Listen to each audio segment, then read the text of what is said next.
The armed forces are going to take quite a hefty cut over the next few years. They're going to be reduced by around about 20,000, which will take us down to 82,000 full-time soldiers. There will, of course, I think, be another 30,000 TA soldiers.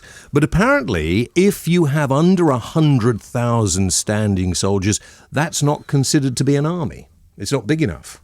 Really? So, I bet that depends on where that definition has come from. And as you know as well as I do, times are changing and we're in an economic downturn. My major concern is this. If we're expected, or if our government expects our armed forces to be able to go to the places that we have been in the last 20 years, I don't think presently we have the manpower, or woman power in fact, both of those things, to actually do the jobs that they might want us to do. And I think they have to be very, very careful where they're cutting presently, and I don't think they've probably given it enough thought.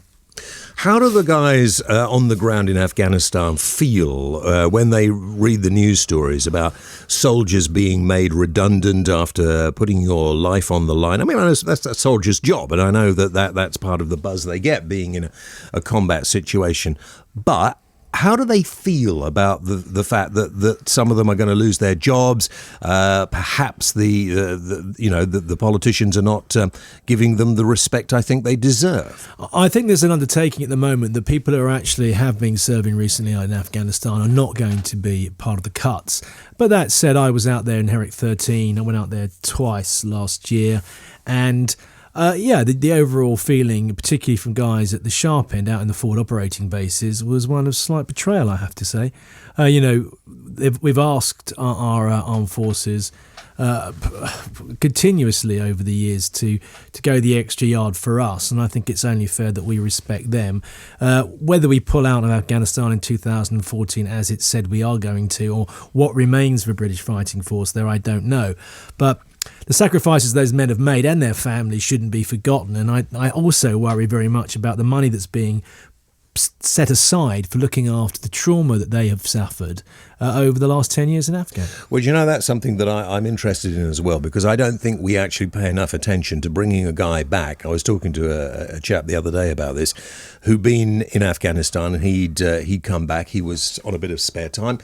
He said, a couple of weeks ago I was shooting at people, watching people being injured, some people being killed, and now I'm supposed to come back, stand in the pub, have a pint with my mates. Queue in the supermarket and get someone smack you in the back of the leg to the trolley. How do you react to that? 1 minute you're actually waiting to find out whether you've just stepped on an IED or you've seen your mate bleed out, and the next minute you're queuing with other people, understandably, who have no understanding of where you've just been or what you've just been through.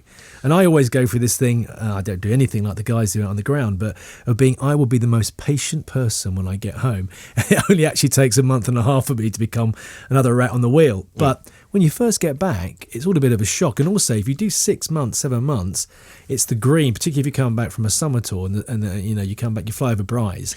The one thing that really freaks you out is just how green this very pleasant land is. How difficult is it for a man in a situation, or a woman, as you say quite rightly, in a situation like they are in Afghanistan, to read the sort of news stories that we're having today and actually focus on the job they have to do? I don't think that would ever stop when you're out on the ground, particularly, or whether you're just a nurse in Bastion. And one thing we talk about PTS, it doesn't just affect the guys that fix bayonets. It's the guys that load the missiles. It's the guys that operate the emergency response team, the MERT. They deal with dreadful situations day in, day out. And also it's the nurses that unfortunately are sometimes taking limbs and placing them literally in buckets. They're going to be traumatized by what they're seeing. So when they read things like that, I don't think it takes they're too professional and they're too dedicated and they're too much part of a team. But in the back of their minds, I think they're going to think, well, what's my worth? Do you think people actually begin to wonder, how do we get ourselves into this? Harold Wilson, when he was Prime Minister, kept us out of Vietnam. Tony Blair decided to take us into these wars, and David Cameron has kept us there. And quite often... Well, he's now getting us out, according to him. But that's the last. I mean, if you talk, you've talked to them as well. But if you talk to soldiers and if you talk to commanders, the last thing you do is tell the enemy when you're going to actually. Well, we have made some pretty disastrous retreats from Afghanistan historically, and I know that was a long time ago.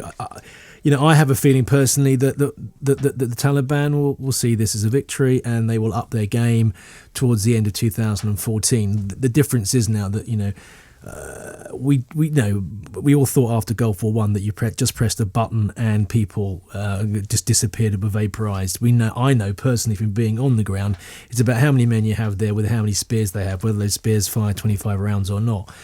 If they see people pulling out, and if the Afghan army and the Afghan National Police aren't up to the job, then they will be open to intimidation. The only thing that by the Americans staying, which will have a large impact on that, is from the air. And because of the nature of the country, particularly Helmand, you can dominate from the air.